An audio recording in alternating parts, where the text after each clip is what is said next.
Donc on va installer sur cette vidéo, je vais vous montrer comment on peut installer Elementary OS, donc une distribution que je découvre avec vous. Donc je suis allé sur le site de Elementary OS et j'ai cliqué sur l'onglet télécharger. Je vous ai passé le premier passage parce que c'était très long à arriver sur cette page télécharger apparemment, où ils ont énormément de succès, ou alors leur serveur est très lent. Il se passe quelque chose en tout cas. Voilà, donc ici on voit qu'il y a quelques conseils aussi d'étapes pour graver, où il conseille d'utiliser une aide-boutine.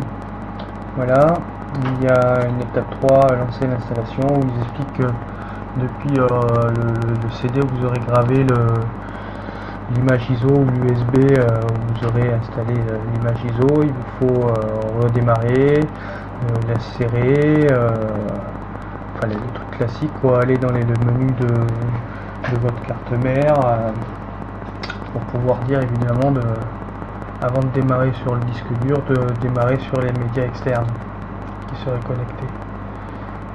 Bon, évidemment. Voilà, donc on va télécharger la version 64 bits. Dans là, ils disent qu'il n'y a rien à payer, mais il y a quand même une petite incitation, vous voyez, à acheter Elementary OS. Donc, quand même une volonté commerciale difficilement cachée. Donc pour l'instant on va surtout l'essayer, donc voilà, et après vous cliquez ici et vous arrivez à avoir un téléchargement d'un fichier de 1 giga et quelques. Moi je vais annuler ce téléchargement parce que je l'ai déjà. Voilà, donc ensuite une fois que ça c'est fait, on va aller installer proprement dit, graver et démarrer pour installer proprement dit Elementary OS.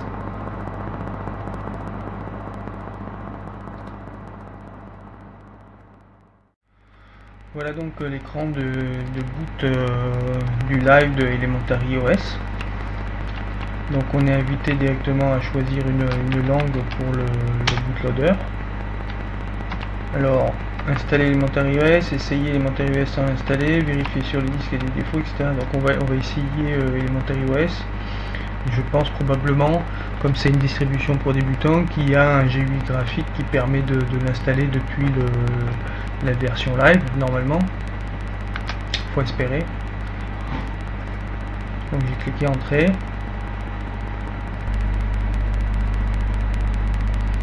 Voilà, ça a été assez rapide. Donc on est arrivé sur la fenêtre du bureau directement de Elementary OS. Donc partant d'ici, il faut deviner un petit peu comment on va installer. Ici c'est quoi? Installer Elementary OS, donc c'est ici que ça se passe.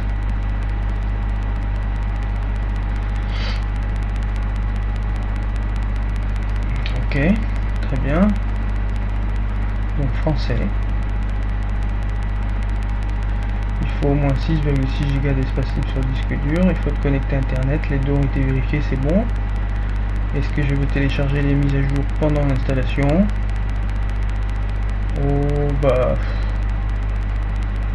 oui.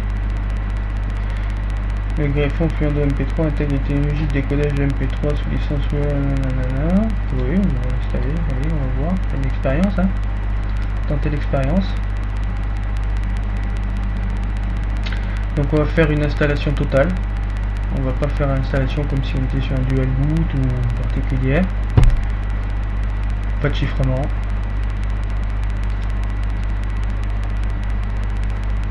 Donc il propose de séparer en deux partitions, ext4 et swap. J'aurais préféré 3 avec en séparant mes fichiers home, donc je peux revenir en arrière ou je peux continuer. Je vais jouer le jeu de continuer. C'est possible de le faire après l'installation, ceci étant.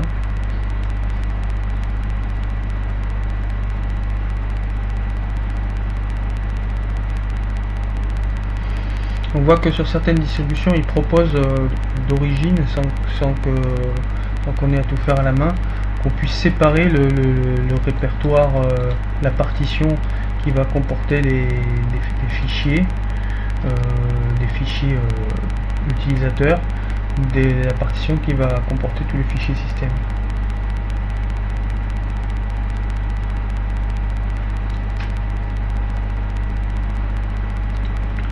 Ici c'est pas le cas, dans certaines distributions c'est pas le cas.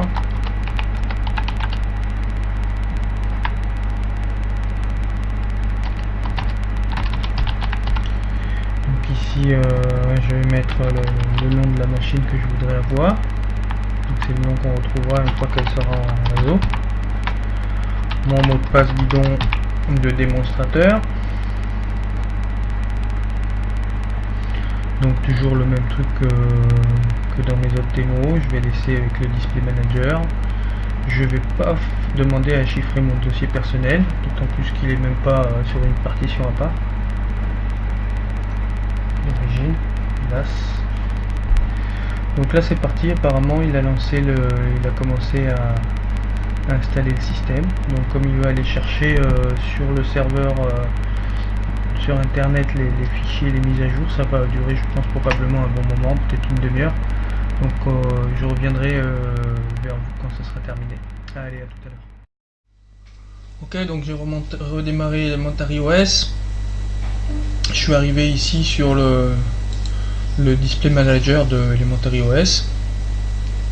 Donc là on voit qu'on a une session pour les invités. Et puis ma session d'utilisateur, donc je vais vous montrer mon mot de passe. Donc mon clavier est bien reconnu, très bien. Voilà, donc j'arrive dans l'application. Donc là, je vais faire un petit peu le tour de savoir qu'est-ce que j'ai. Donc déjà ici, j'ai Multitasking View. Ok. Donc plus, peut-être je peux... Bon.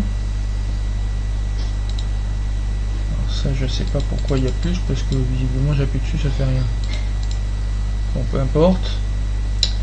Ici j'ai Midori, alors ça Midori j'aimerais mieux m'en passer. C'est un web browser très léger, il est bien, il est très léger, il est plutôt bien. Et le problème c'est que voilà, je sais pas si vous voyez, mais le curseur de la souris n'est pas du tout sur l'angle. Enfin, après le clic. Il est bien, mais le problème c'est que vous pouvez pas aller sur tous les sites internet. Là je clique par exemple, vous voyez, je suis voilà.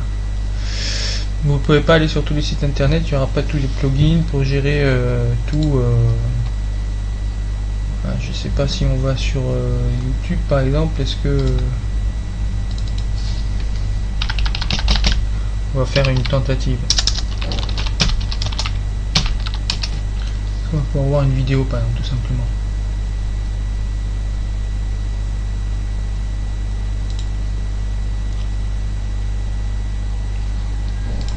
Alors. Bon, une vidéo c'est possible. Une vidéo c'est possible. Donc c'est pas mal, peut-être c'est utilisable pour beaucoup de choses. Certains disent qu'on ne peut pas, du fait du code source généré par certaines pages, par certains sites ne sont pas accessibles.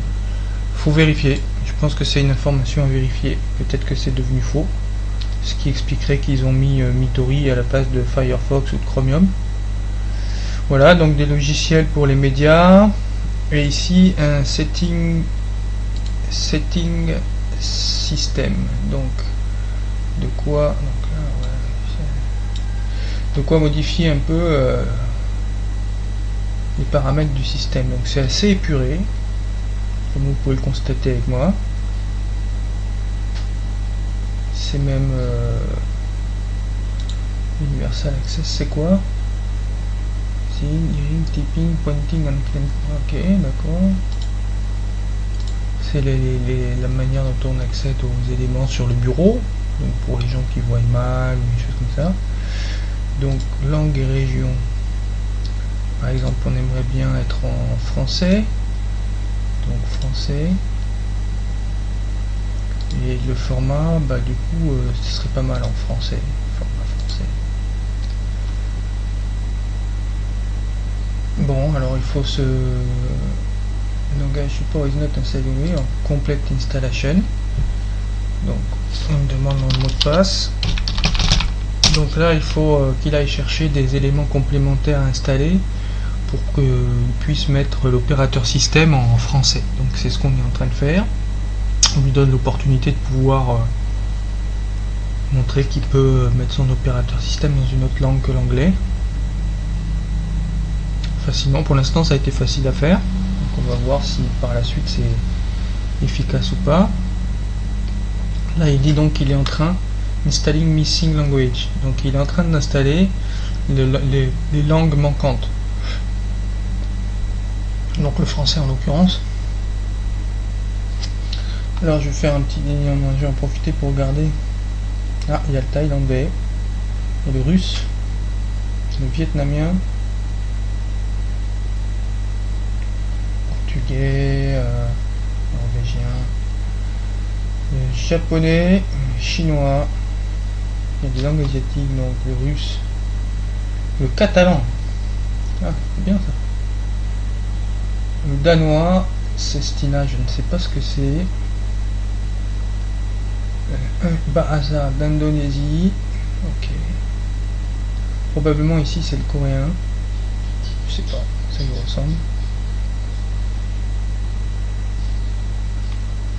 Ok, bon bah pendant qu'il installe, on va essayer de regarder autre chose, on va pas attendre sans rien faire. Donc on va regarder l'ensemble des applications qui sont déjà installées pour voir un petit peu ce qu'on peut faire d'entrée de jeu ou quels sont les efforts qu'il faut déployer pour pouvoir s'en servir correctement. Donc là on voit qu'il y a une calculatrice, calendrier, la caméra pour la webcam, pour lire et aller chercher des fichiers, bon ça semble le minimum.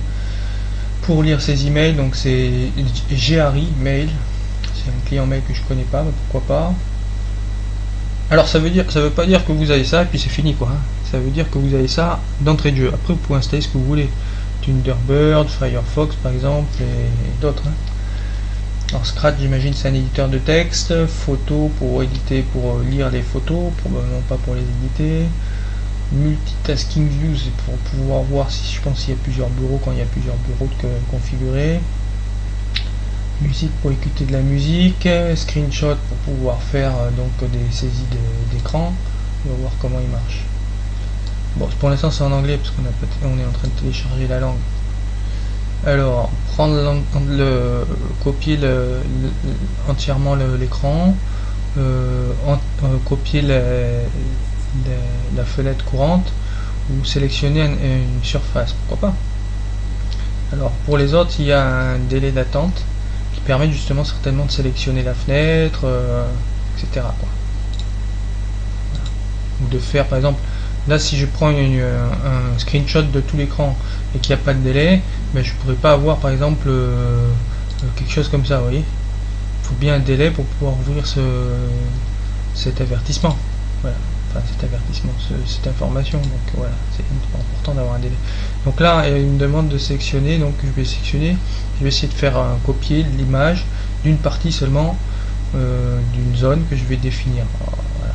Alors, là il y a des effets, inclure au nom de pointeur, inclure les bords de la fenêtre. Alors ça j'imagine que c'est dans les options pour les autres modes. Voilà. Alors voilà, si on veut ou pas garder les ombres, les bordures, vintage, je sais pas, ça doit être un effet. Voilà, donc là je vais prendre une bordure. Donc là j'ai un sélecteur. Je vais prendre par exemple ça. Tac, comme ça. Et là il me demande donc où est-ce que je veux. Alors il me dit que je peux le sauver dans les dossiers Pictures. Et quel nom? Alors, test avec un espace 1 pour voir si tout se passe bien. Maintenant donc je vais utiliser un gestionnaire de fichiers pour aller voir donc à cet endroit. Et là j'ai bien ici, alors je peux ouvrir avec Photo Viewer ou c'est tout. Donc pour voir mes images, j'ai Photo Viewer et puis c'est tout.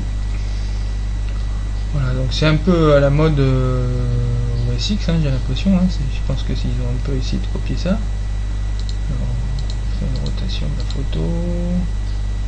Ça c'est quoi? Fil de image horizontally, voilà, hop hop. Ça c'est pour recadrer certainement.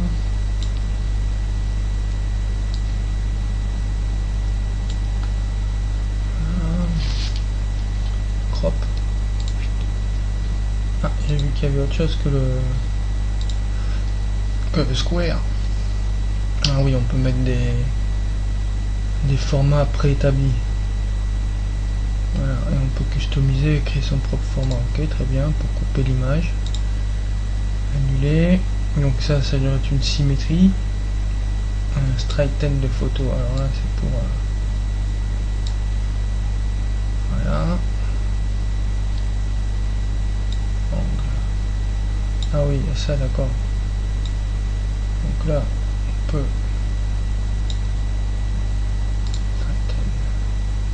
Ok. Ensuite, photocolor Anton. Donc c'est quand même un éditeur minimaliste de photos. C'est-à-dire qu'on peut quand même éditer certaines choses. Température, bon c'est quand même... là, le curseur il est très dur. C'est-à-dire qu'on bouge à peine et la variation est énorme. Donc je pense que ça mérite ça peut mériter d'être peaufiné tout ça.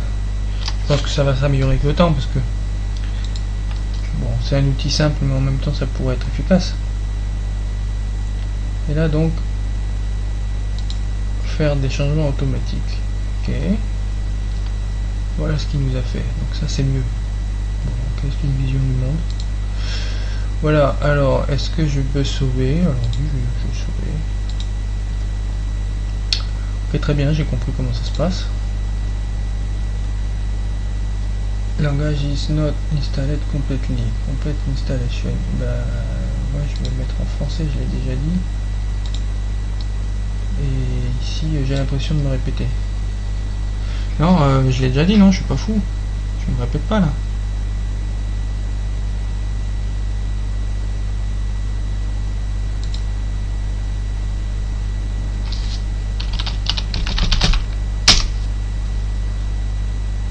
Ah, il est en train. Il n'a pas fini. Il s'est remis par défaut, je pense, sur l'affichage d'avant. Il a perdu la main sur le super utilisateur, enfin l'utilisateur qui a pas tapé son mot de passe. Je pense que c'est ça l'histoire. Pas de panique donc.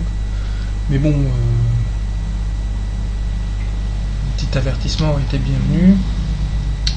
Donc ok, donc comme application, là, pour l'instant on a ça. Screenshot, simple scan, donc pour scanner, très bien. Software Center, Software Updater, System Setting. Ok. Vidéo et terminal. Donc il n'y a pas grand chose. Donc je pense que vous allez devoir passer quand même avec cette distribution qui est quand même très jolie. Donc, je pense que vous allez devoir passer beaucoup de temps à installer beaucoup de choses. À moins que vous avez besoin de rien. Enfin de rien de particulier. Donc là on va essayer d'aller chercher Firefox. Donc il me sort des liens. Alors, j'avais déjà essayé auparavant et quand j'avais fait ça, j'étais venu dessus et j'avais pas d'install, c'est-à-dire que j'arrivais pas à installer, je sais pas pourquoi. Il a fallu attendre bien 10 minutes. Donc si vous n'avez pas ce que j'ai sous les yeux, apparemment ça m'est arrivé juste avant. C'est-à-dire que apparemment il fait une mise à jour ou en tout cas il informe de rien. C'est un OS pour débutants certainement, ça c'est évident, mais c'est surtout un OS qui dit pas ce qu'il fait. Donc pas de panique, et puis si au bout de 10 minutes, un quart d'heure il se passe rien, bah c'est autre chose.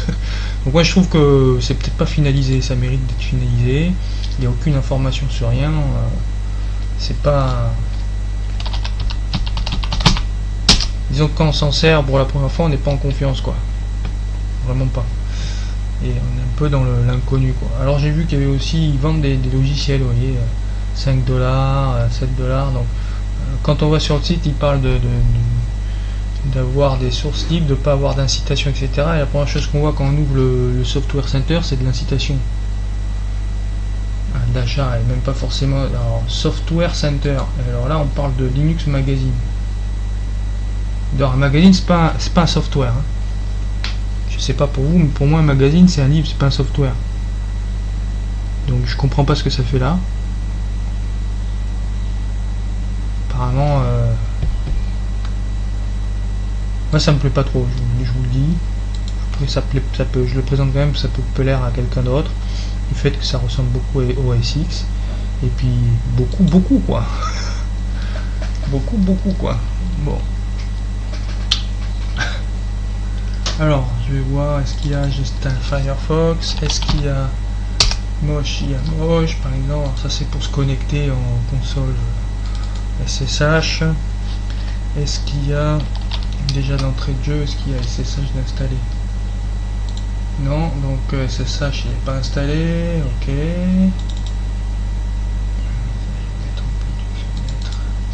Est-ce qu'il y a Skype? Est-ce qu'on peut le trouver? Alors je demande Skype et qu'est-ce que j'ai? Des revues. Voilà. En allemand, en espagnol. Alors que je demande du français, je suis sur un truc en anglais. Ouais, ok. Je comprends. Je comprends l'état d'esprit. Je comprends l'idée. D'accord. Bon, alors, pas de Skype alors, ou alors il va falloir certainement trouver une personne compétente qui connaisse Elementary OS ou Linux pour pouvoir nous expliquer comment installer ce qu'on veut dessus. Donc débutant, je sais pas. En tout cas, le débutant n'a pas accès à tout ce qu'il voudrait ou à tout ce qu'il pourrait avoir sur une distribution Linux plus conventionnelle, on va dire. Donc encore un point négatif pour Elementary OS.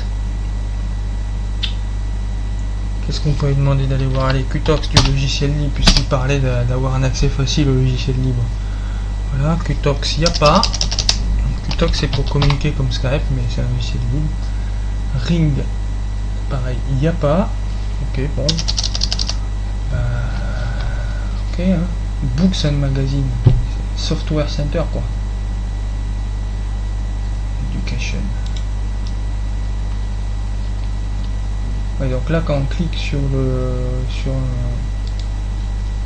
ici là on n'a pas une page à côté, non, il faut qu'on revienne en arrière, la navigation n'est pas super, donc Office, parce qu'on n'a rien à Office, donc on va peut-être mettre OpenOffice, alors Kai c'est un très bon éditeur de texte,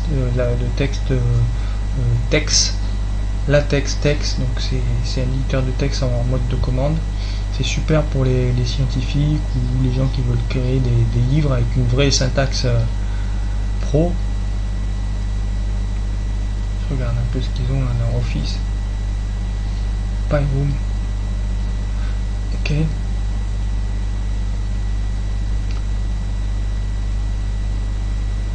FreeMind, un logiciel libre de création de cartes heuristiques. Bon déjà là il me parle en français, c'est bien. Apparemment il va changer le langage ou je sais pas. Ah non, une fois il me parle en anglais. Mais alors là OpenOffice, il n'est pas dans Office, LibreOffice, voilà. Il y a LibreOffice donc. Vos bases de données, gérer vos bases LibreOffice base. Ah oui d'accord. Donc bon, si parce que LibreOffice ils sont pas tous à côté, c'est pas classé par ordre alphabétique. Donc si je fais ça, j'ai tout LibreOffice. Donc il faut que je les installe tous un par un ou en principe je clique là, non? 137, voilà, non? 383. Bon, moi de toute façon je vais pas l'installer parce que ça c'est une distribution que je vais pas garder, c'est clair. Mais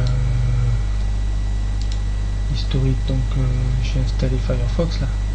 Ah, il m'a installé tous les langages quoi. C'est bien, ça va me prendre beaucoup de place pour pas grand chose. C'est bien. D'accord. Donc il n'a pas tenu compte non plus de mon bon environnement, il installe tout. Ouais, bien sûr, j'ai que ça à foutre de prendre toute la place sur le disque. Là il est revenu à ça, oui, pour ça. Donc bon, c'est pas fini du tout. Hein, je pense que je veux pas être mauvaise langue, je pense que ça va être beaucoup mieux parce que actuellement c'est pas terrible. Je pense que c'est surtout pas terminé. Je pense que c'est terminé sur le design, c'est très beau, c'est fashion. Ça va sûrement plaire à beaucoup de jeunes, mais concrètement pour moi c'est pas terminé. C'est un OS qui n'est pas achevé et qui a la prétention de vendre pourtant des produits déjà.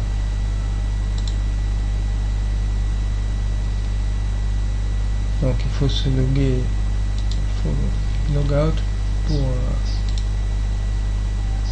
on va se faire un logout et puis on va revenir, ça va être en français. Et puis après on va arrêter là parce qu'on va voir s'il y a Firefox. modifier un truc pour vous quand même, parce que moi je suis persuadé que je m'en servirai pas. Je reviendrai voir plus tard peut-être. Voilà, donc, je reviendrai voir plus tard.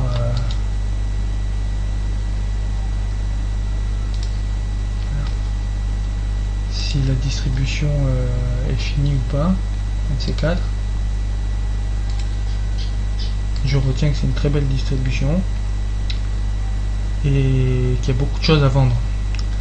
Voilà, donc cette démonstration est terminée. Je pense que vous et moi nous en avons assez vu. Je pense qu'on comprend la situation sur ce qu'est Elementary OS. Voilà, je vous souhaite une bonne journée ou une bonne soirée, je ne sais pas, et puis je vous dis à bientôt.